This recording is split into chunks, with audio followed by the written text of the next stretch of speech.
From San Diego, California, this is the One Extraordinary Marriage Show, where being busy is overdone, romancing is fun, and scheduling sex has taken the guesswork out of wondering when you're going to get some. I'm Tony DeLorenzo, your co-host, along with my beautiful wife, Elisa. From coast to coast and around the world, thank you for joining us. It's time to talk sex, love, and commitment. Give us a call or text us on the HUG hotline at 858-876-5663 or send us an email to hugs@oneextraordinarymarriage.com. In today's show, we're talking about what you can do to stay connected with your spouse when the kids go back to school. And this is what LeBlond had to say about school and education. He said, you learn something every day if you pay attention. And that's a big word. It's a two-letter word, but it's a big word, if. If. And, we're not just talking about school, we're talking about marriage, because I definitely think you can learn something about your spouse and about your marriage every day if you pay attention. And we're going to be digging into that in today's show. But first, we start each show with a hug, and a hug's an opportunity for you to hear from someone else in the one family whose marriage has experienced transformation and breakthrough.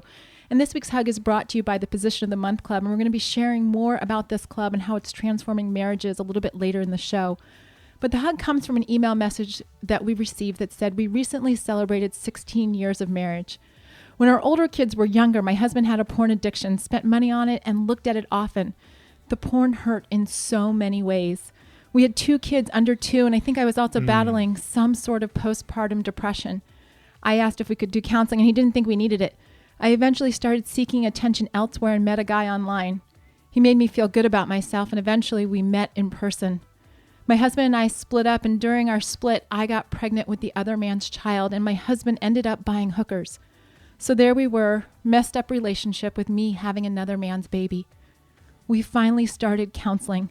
Something changed with both of us. We were both ready to fight for our family. My husband stepped up, forgave me for having this child, made the decision to raise him as his own and for us to be a family. I made the decision to forgive him for all the porn and hurt I'd felt over the years. I really want to put your practices into our marriage to make it amazing. I want to thank you for being so open and forthcoming with everything.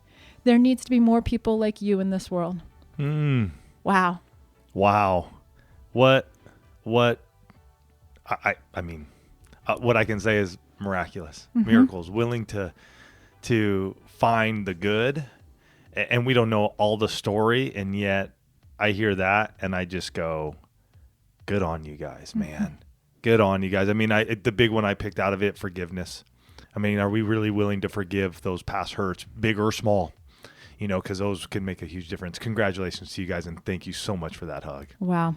And as we start today's show, we are talking about this back to school. Tony talked about staying connected with the kids going back to school. And here in the United States, lots of kids are going back to school unless they're in a year-round school or you homeschool. And, it's the start of the time. And we know that many of our listeners around the world, maybe your school system is a little bit more like a year-round, with just random breaks and things like that. But there is this... Well, I don't know if they're random breaks. They're year-round. Well, they're scheduled, yeah. Yeah, I mean, they still have their scheduled breaks. It's just not like they get 2 months off during the summer months.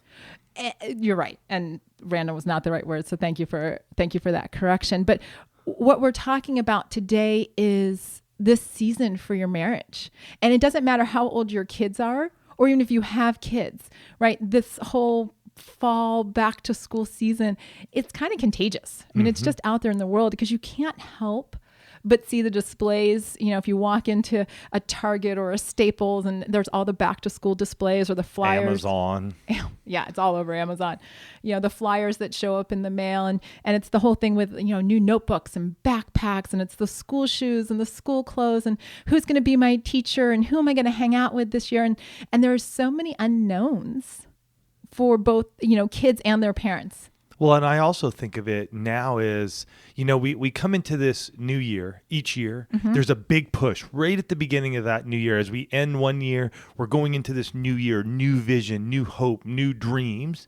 And I felt like over the years, this period of time right here in this August, September, for us parents, us married folks, this is our second time of that year where it's like we've gone through the first part of the year.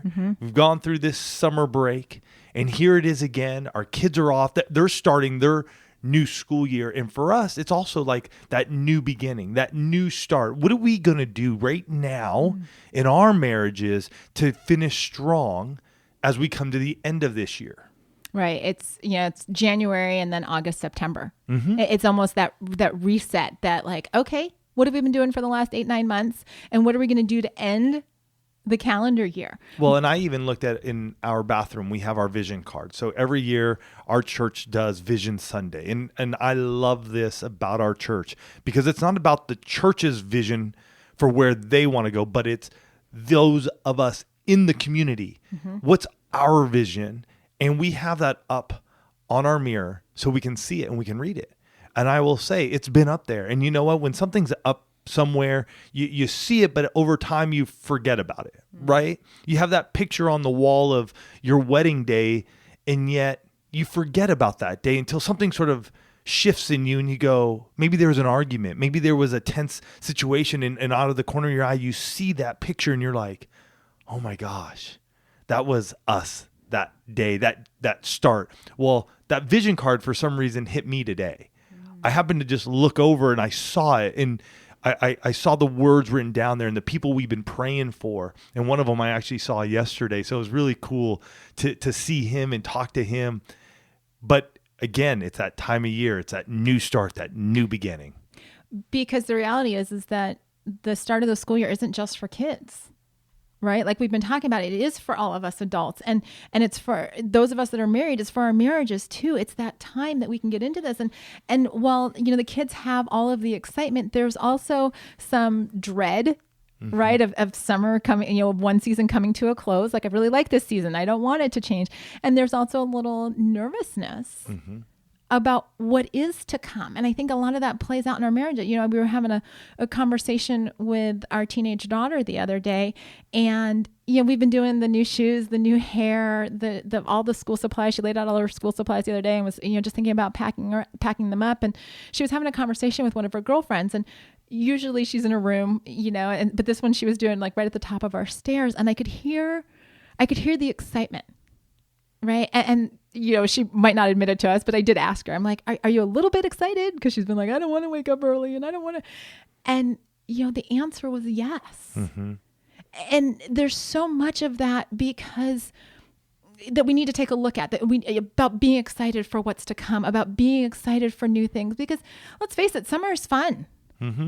Right? It's the late nights, it's the barbecues, it's vacation.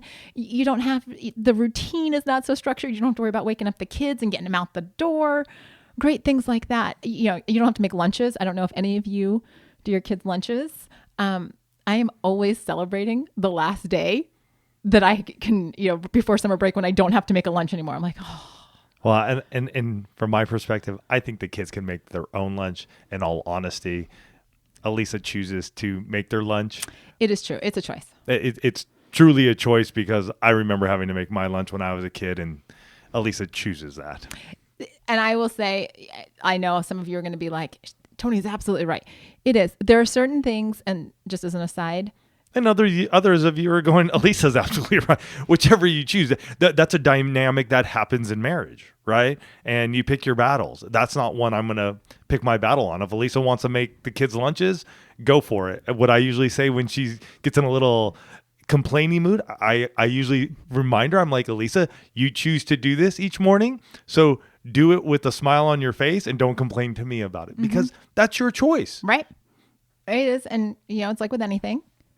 You just got to be reminded sometimes what you choose. It's all good.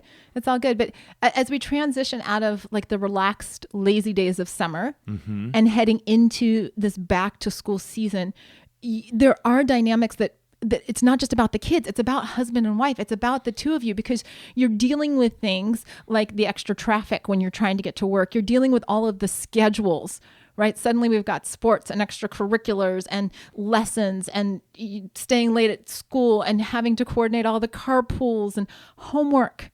Good grief. At one point, for those, hey, you're working, and during the summer to work is no big deal. Like you just get up and you roll.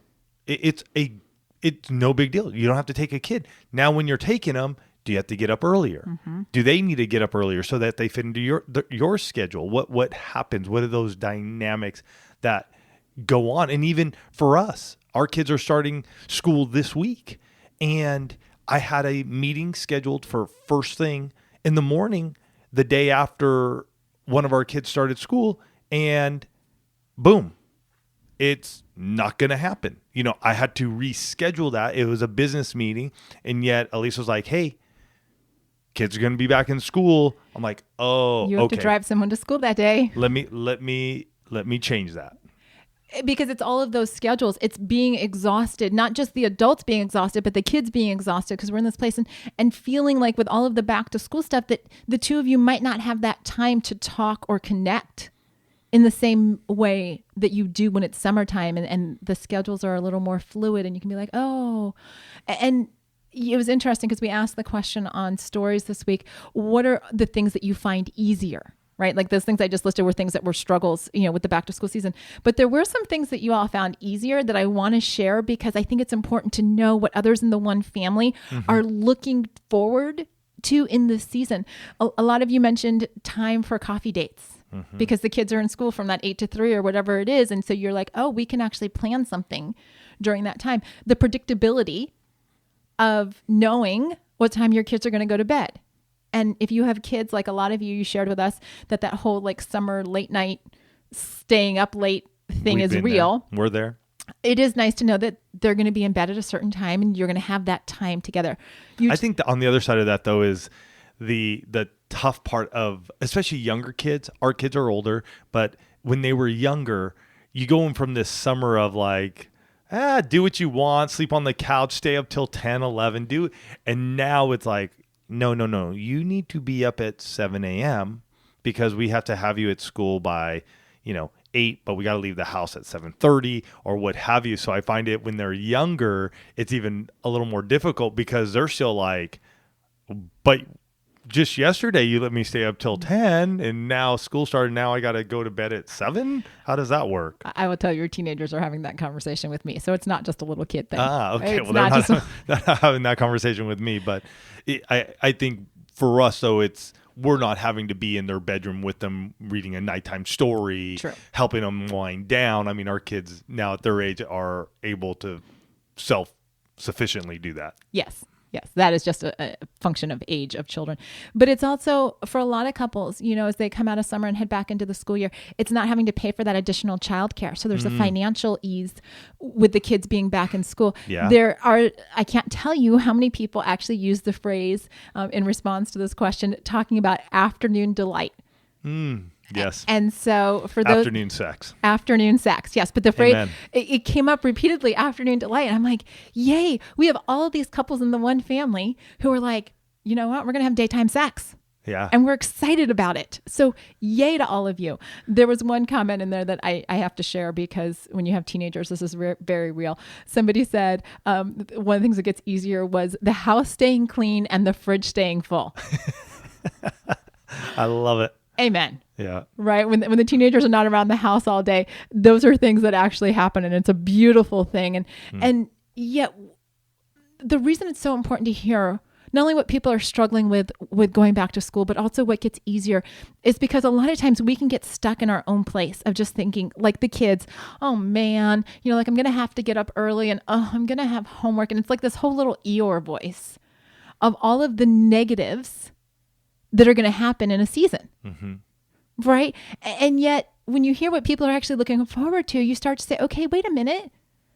Do I want to be the Eeyore and lamenting the fact that, summer is over and no more fun and all these kinds, or can I as an adult, can I as part of our twosome go into the season? And we're talking obviously about back to school, but this could be at any point in time when the two of you are entering a new season or there's a transition going on in your marriage. Can you choose to walk into this with excitement? Can you choose to say, hold on a second, why do we have to be negative Nelly? And full disclosure, I'm typically the downer in the relationship. Tony is always like, let's go do this. It's the start of the school year. It's going to be awesome. And I'm like, homework and lunches and laundry and schedules. I tend to be a little more negative. Mm-hmm. And that's why even for me, you guys, even for me, when you all came back with the things that get easier in your life with the start of the school year, you were encouraging to me. Mm-hmm. And I want to thank you for all of that, because it actually, just as an aside, I want you to realize the power that your positive words and your positive mindsets will have not only on us when we get to read the responses, but also on your community. So often we think we're doing marriage in isolation. Just like, the kid that's going back to school and is all nervous about going back to school. And they're like, oh, I don't know what this is going to be like. Well, he's in a classroom of probably 20 to 30 other kids who have some degree of nervousness. But we think it's just us, right? We think our marriage, or we think, as a kid, we think things are just happening to us. The truth of the matter is that when you all share and encourage one another, when you encourage your kids, when you encourage the other couples in your community, when you say, you know what, we're doing this all together, you actually have the power to shift a community. And sometimes we forget that we have that power. Yeah. And I would even say, even in your own home, when we think about back to school, and Elisa was talking, and I loved hearing that, the afternoon delight. And the thing that came to my mind was, man, jump on a 7 days of sex challenge. If there's an area of your life where you're just oh, should we try it? Should we not? I'm nervous about what may happen, what may not. What a great time. Mm-hmm. I just kept seeing that and just going, you know what? Step into that. Step into that. Do a 7 days of sex challenge. It's actually funny because yesterday Elisa and I were talking. Well, I was thinking, and then I began to talk, and then we began to talk together. But I was like, you know what? We should do a 30-day sex challenge. Let's do that this year. Let's make that happen in our lives, because we did the 60-day 11 years ago now. We've done 7 days, and we did one this year. So we've done that 10 years in a row. And I was like, what would that be? If we were going to go back to school in our own lives, what would that look like? So for you, maybe a 7 days of sex challenge. You can check it out and pick up our best-selling book, 7 Days of Sex Challenge, at 7daysofsex.com. Or you may want to do more, but that may be that little, when we're talking about your kids nervous and going to bed early or taking advantage of these snippets of time. It may be one way you do it.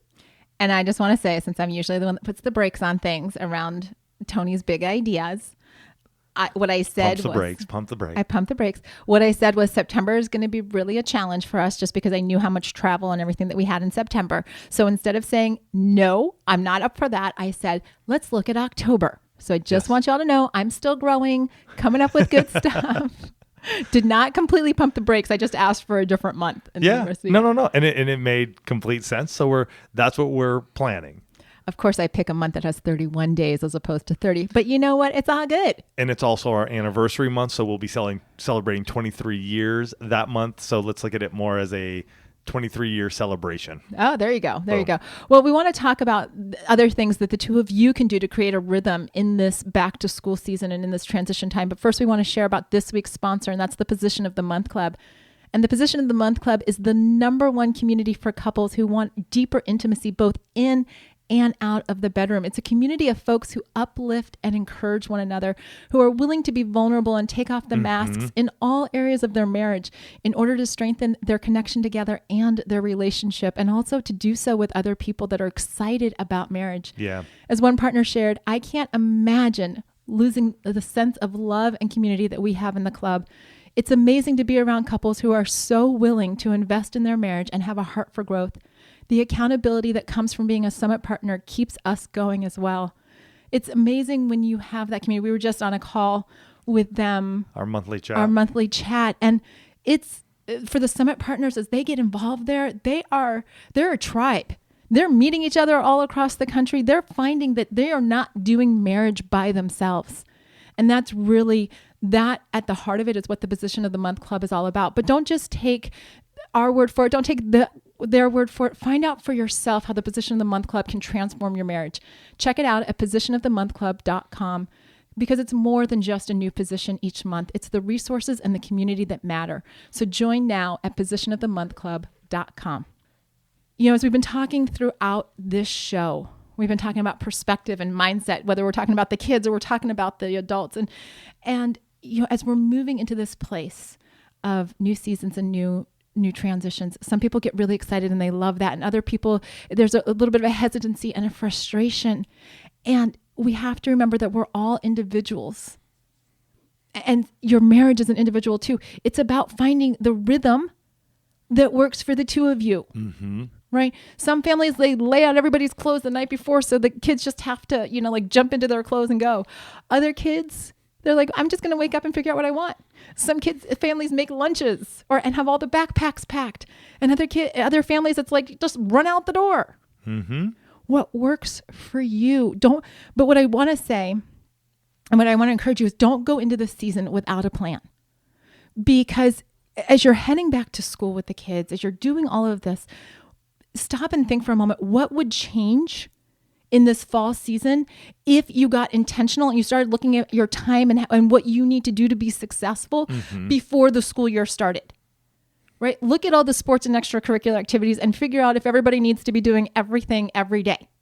And do you need to be at every practice and every single little piece of it? And I will say that from a dad who has watched a ton of sports.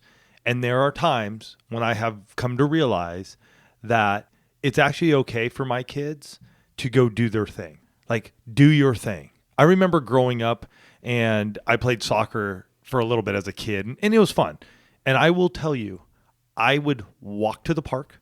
I would practice 3 days a week. I would play on Saturday and I would come home. My parents didn't come to the games. I didn't miss out. I had fun as a kid. I enjoyed the sport. And even as an adult now, Elise and I have come to realize that practices are practices, man. Our boy needs to be out there. He needs to do his thing. And we have found that gives us time for us. Go on your coffee break. Mm-hmm. Go get some afternoon delight time.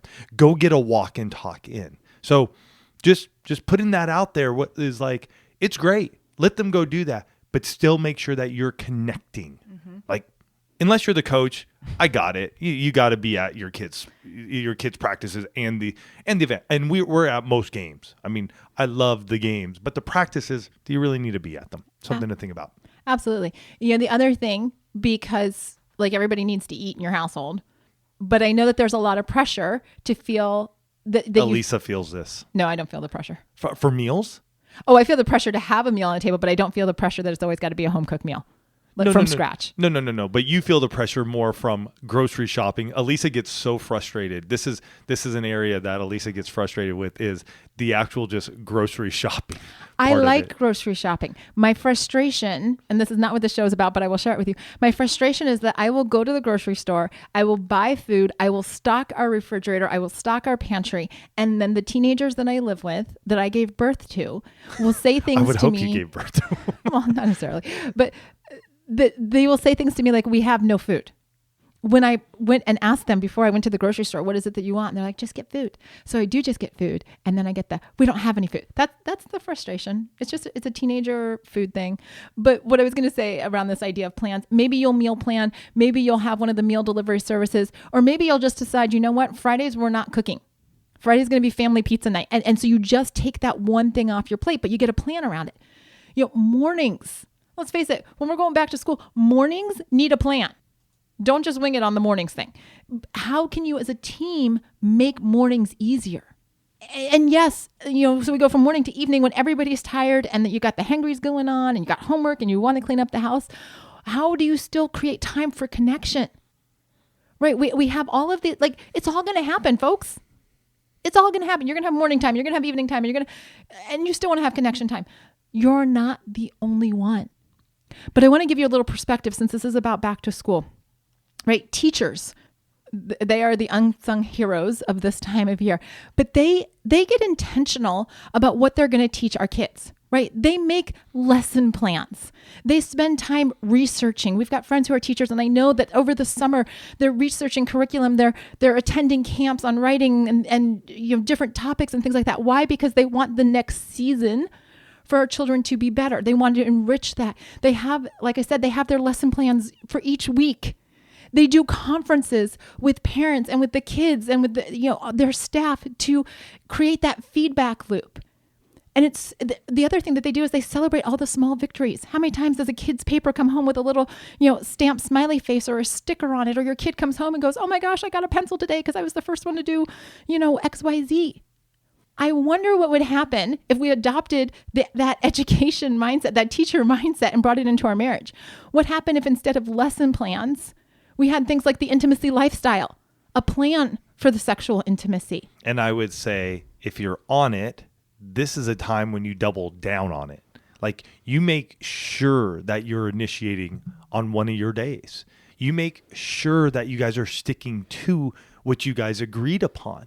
And if there's something that begins to happen, then you need to discuss it. Mm-hmm. Make sure you go into your coffee break sharing that, what's going on in this season, because it can be overload between the start of school, work schedules, activities that are going on, camps that they may be, because I know for our region anyways, is the 8th grade camp in the fall or the spring? It's 6th grade camp. And 6th grade.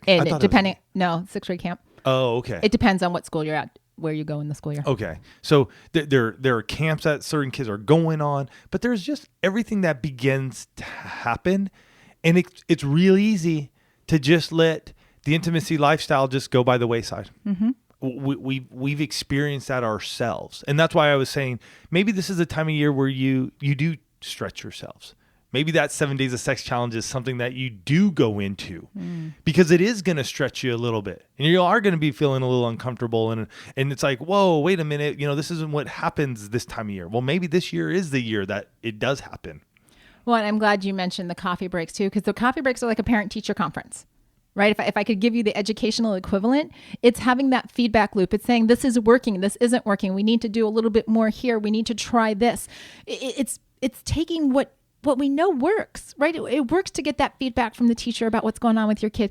Let's create feedback loops in our marriage. Get those. So many of you are looking forward to having the regular coffee breaks. Mm-hmm. For those of you that haven't built that into your marriage yet, this may be the year that you do that. And then I also want to encourage you in this season, when there is a lot going on, when the schedules feel really overwhelmed, to celebrate your small victories. Mm-hmm. And they don't have to be small. Celebrate your victories. Just celebrate your victories. And I would even add to that, set up times that you're going to get away. Mm-hmm. If you can get away for an overnighter, even if it's a staycation at a hotel, an hour away, celebrate those and get those on your calendar, because I know for us, those are what really keep us focused in the season, knowing that we're going to celebrate something. Mm-hmm. This year, just because of where our oldest is, being a junior, playing varsity football, our fall is done.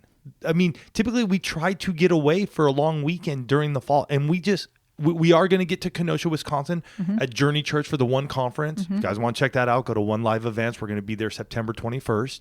We're also getting away in November because we'll be at the Tahoe Couples Getaway.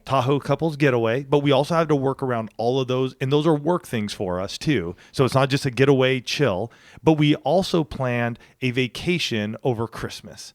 So for me, that's what I'm looking at. That's where we celebrate the victories each month, and we keep looking at those areas in our marriage to go, we're going to get away for a week in December and just chill. Mm-hmm. And the last thing I want to say, just tying this all into the whole school focus, is that, our kids get homework every day, right? They do their reps in math or in English or their spelling words. They're intentional every day about building that educational muscle, right? Building their brain power. I just want to throw it out there. What would happen if you were doing your marriage homework every day? If you were saying, you know what? I know that it matters that I do this for my spouse. I know that it matters if I say this for my spouse. I know that it matters if I encourage them in this way. Your marriage would grow the same way that you'll see your children's lives grow over this next year if you get intentional about doing these things. Yeah. So as you head back to school, your kids may already be back to school. They may be going back to school. For homeschoolers, you may be already in it. You may have started. For those of you who are year-round school, they may just be hanging out, or they may be going back in. Whatever it is, back to school time isn't just about back to school for your kids, but for you guys. So focus in on yourselves, focus in on your marriage. Take one of the suggestions we gave here today and put it into practice. Make sure you're going after it, because you'd be surprised how intentional you can be in your marriage and the outcome that will really show up, a month, 2 months, 3 months later.